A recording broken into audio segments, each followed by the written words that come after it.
This video is being recorded for a computer security course. My name is Mo Zhang. My instructor is Jennifer Grant. And due to the nature of the presented topics in this slideshow, I'm not responsible nor liable for any damages that could be caused during these demonstrations, and this is solely for educational purposes. Doing a slideshow presentation on general cybersecurity knowledge for the common folks. Thought this was a great idea, just because, I'm a first generation born here, and so my parents, they're just learning about technology and whatnot. And so there's a lot of challenges at hand with using the internet, mobile devices, computers, emails, etc. So yeah, it's quite challenging, and so I thought of doing this as my individual project um, for the Cybersecurity 332 course. So what is cybersecurity? Cybersecurity is the practice of protecting sensitive data, networks, and digital devices from cyber threats. This involves using a range of strategies, technologies, and best practices to safeguard the data, networks, and digital devices from unauthorized access or leaks. And why does cybersecurity matter? Having little to no cybersecurity knowledge puts you at risk for identity theft, financial loss, and compromised data. Being knowledgeable would enable you to protect your information, network, and devices. This is the same as having a house with doors and locks, basically. Um, House without doors and locks is meaningless. There's no security there. And so, with a weak security system, it could compromise your social security number, address, email address, bank account information, credit card information, medical information, user accounts, passwords, etc. Basically, all your information that you put out there on computers or on the web. The core elements of cybersecurity are the application security layer. This is a key component of cybersecurity, which adds security highlights inside applications to defend against cyber attacks. There's the information security layer. This component of cybersecurity oversees unapproved access, use, modification, or deletion of information. The network security. This component monitors access to the network and also grants and blocks access to networks. There's the disaster recovery planning. This component is the backup plan in any case the system has been breached. And operational security. This is more than likely with has to do with businesses, and this component encourages leadership to think like a hacker in order to protect the sensitive information within the company. Um, we're we're going to focus on end user security, which is the component of involving end user training, and this is ultimately what this slide is for. So the common cyber threats out there, malware, there's malware, which involves malicious software used to harm users, networks, and or computer systems. This includes viruses, worms, trojans, rootkits, ransomware, keylogger, botnet, backdoor, scareware, adware, and spyware. Um, and so for social engineering, this is hackers which utilizes manipulation or psychology on humans to gain access to the system. This involves phishing, baiting, tailgating, pretexting, vishing, and smishing. Um, yeah, we'll learn more about that in these next couple of slides. So what is malware? Malware is malicious software created to invade and compromise systems. Um, you can prevent malware by updating operating systems, and softwares. Um, do not click on pop-up links or unidentified links that look sketchy, and use Safe Search plugin to stick with reputable sites to avoid malicious sites. And what is social engineering? It is the art of manipulating people to share information. You can avoid it by clicking into any suspicious looking email or messages, by looking for poor grammar or spelling, strange URLs, unusual links or attachments. Stay vigilant of your surroundings and never forget to bring any devices with you. That means basically just don't leave any devices behind if you're out in the public. And yeah, here's an example of that. Dear user, congratulations. Want you to be, we want to thank you for being a loyal Google Indian user. Your IP address, da da da, free Apple iPhone 10. Yeah, just be vigilant. No one's giving out free Apple iPhones. Yeah.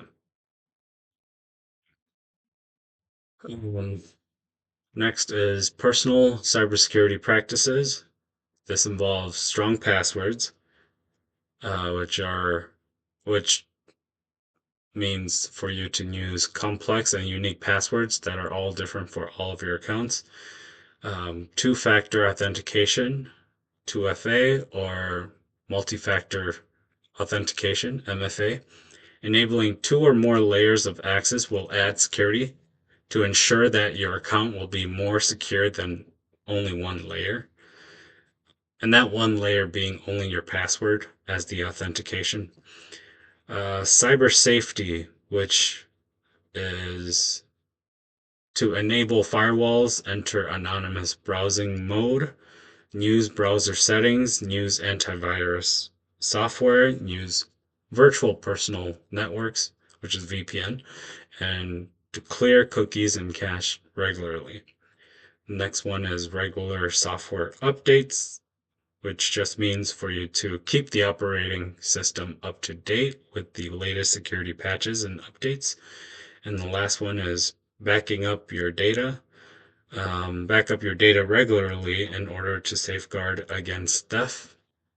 And the next slide is, why would you use strong passwords? The importance of using unique and complex passwords is so that the same password cannot be used to access other accounts on other websites. Here's an example of a strong password. Exclamation mark LOV3 my piano, and they're all mixed in with letters and uppercases, lower cases. You can also see this here on the right side with the definition and the tips. And then next here, if you find that there's too many passwords, you can consider using a password manager to store the credentials. These three are free and they're called Proton Pass, Log Me Once, and Bitwarden. They each have their pros and cons.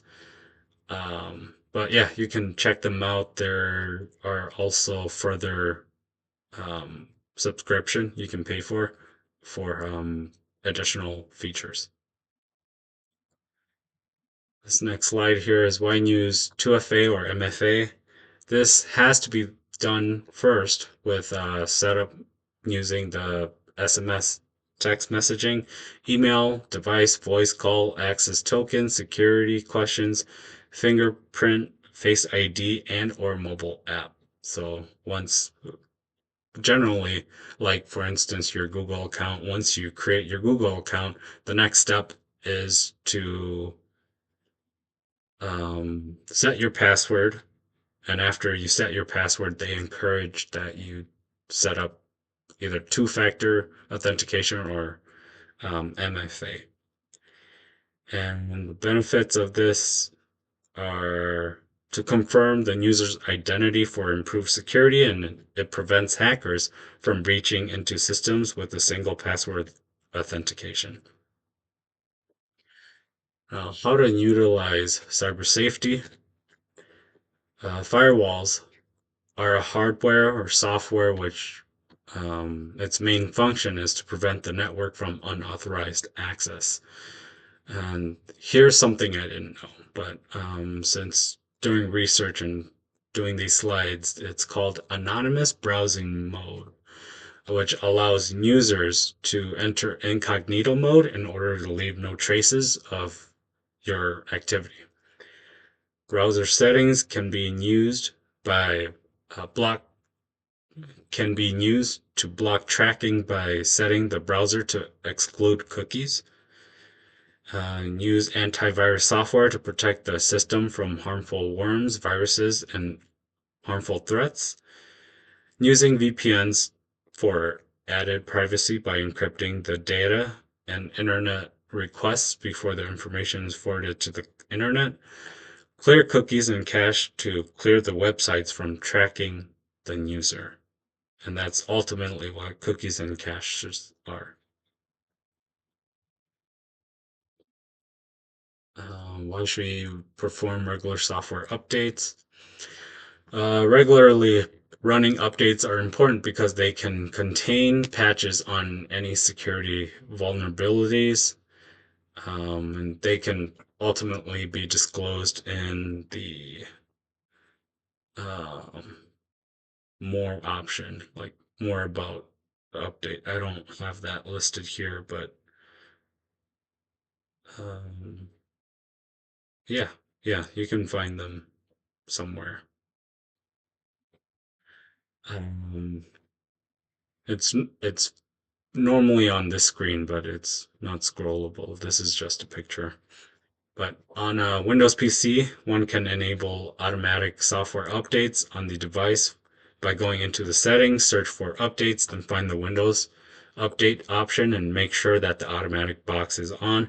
Manual updates can be done by clicking on the check for updates button, which is this one here, and then this one to automatically update. What are the different ways to back up data? Full backup. It backs everything up on the computer, but it takes a long time. Differential backup. It backs up all of the saved files that was saved by the full backup and saves the files that have been changed since the last full backup. The incremental backup backs up only the files that has changed since the backup. And network backup backs up a file system from a machine onto a backup device that is connected to another machine. And here are devices and methods of backing up external memory, memory cards, USB pen drives, which is the most common. But for bigger files with bigger systems, external hard drives and tape and disks. How to secure your digital environment. There's antivirus software, basic network security, device security, children um, with cybersecurity, and what to do if you suspect a breach, and staying informed. Antivirus software, let's dig into that. It is a software program that is created to protect the device by searching, detecting, preventing, and removing software viruses. An example is Bitfender Total Security, which is a user-friendly antivirus software. It also includes a free VPN, parental controls, camera protection, password manager, and a daily limit of 200 megabytes. The advantages of antivirus software is the spam and advertisements are blocked, virus protection and transmission are um, virus protection and transmission are enabled for any virus prevention. Hackers and data thieves are stopped, and it protects against devices that can be detached. and it also restricts unauthorized networks and protects passwords. The disadvantages are that it slows down systems speeds, the popping up of advertisements from the antivirus software company are it pops up quite often for additional features and services. And there are security holes in operating the system, and there's no customer care service unless the premium version is purchased. And the security hole here, just to emphasize on it, let's say there's a vulnerability in that version of the antivirus software. That one creates a vulnerability for the system, and that's one of the downsides of using antivirus software. You think you're protected, sometimes you're not fully protected unless you upgrade to the next patch. And what is basic network security? Mutual authentication. This is used to prevent rogue access points by validating the access point in order to prevent any hoax from copying data requests. This is a two-way authentication. It's pretty secure and it's kind of like a two-way street, um, where you can check the access point, whereas and they can also check you, you know, just so you know that it's authentic. Um, Wired Equivalent Privacy, WEP. This is one of the first used Wi-Fi security guidelines. It was created in September 1999. It is old and hackers can easily crack the passwords. Wi-Fi Protected Access, which is WPA, is a 256-bit and provides message integrity checks to detect if hackers captured and changed information between the wireless access point and client. WPA2 uses temporal key integral protocol, integrity protocol, TKIP, which allows the ability to secure and change encryption keys. This makes WPA2 the best type of network security standard to use today. And this is basic network security when you set up your router. Um, if this is available, don't use it. Try to use WPA or WPA2. What is device security? Safeguarding the devices by monitoring your network and devices connected to your internet. Utilize a device management software. Use strong passwords and MFA to create layers of authentication security. Regularly update your devices to the latest software patch. Enable data encryption like VPN. Remember to browse only safe websites and only download legitimate apps. And on the right here is a picture of device security.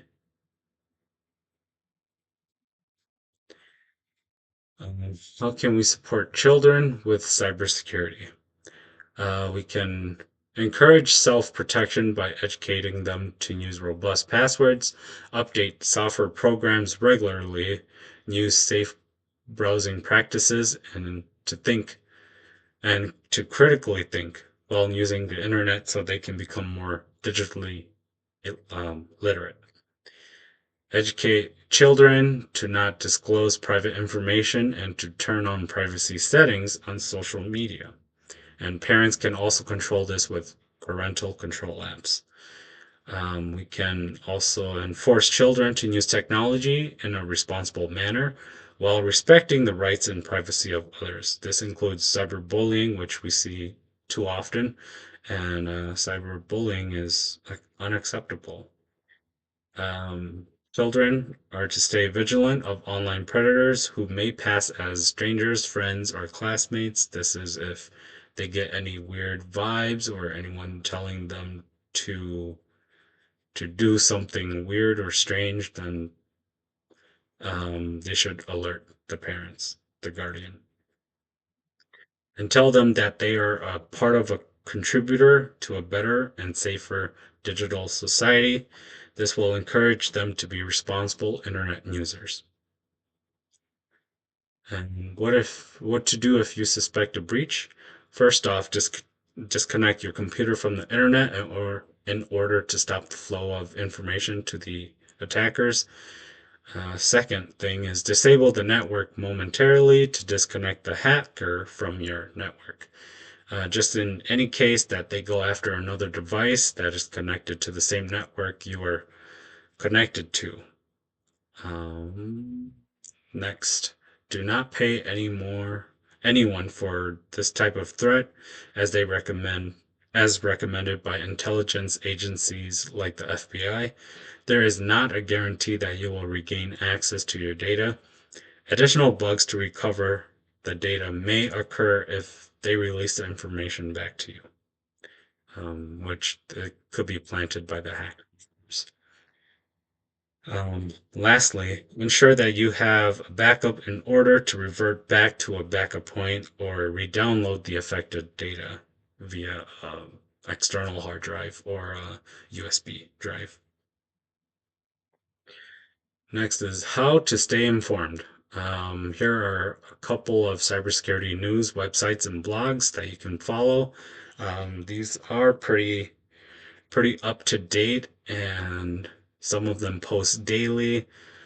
Krebs on Security. This is an individual guy. He makes blogs covering cybersecurity threats, data breaches, and the latest trends relating to cybersecurity. The Hacker News, they're a well-known platform that provides daily news regarding hacks, breaches, and other vulnerabilities. SC Magazine offers comprehensive analysis of the latest cybersecurity developments for IT. Dark Reading. This is a respected source for cybersecurity news with a focus on IT security, threat intelligence, and cyber attack trends. And lastly, Bleeping Computer. I'm familiar with this one. Website. It's a website that covers and Everyone. provides I'm advice on the John. latest ransomware, malware, and system vulnerabilities. These are all great um, websites and blogs to follow. And here are the references. And that concludes my slide. Thanks, everyone.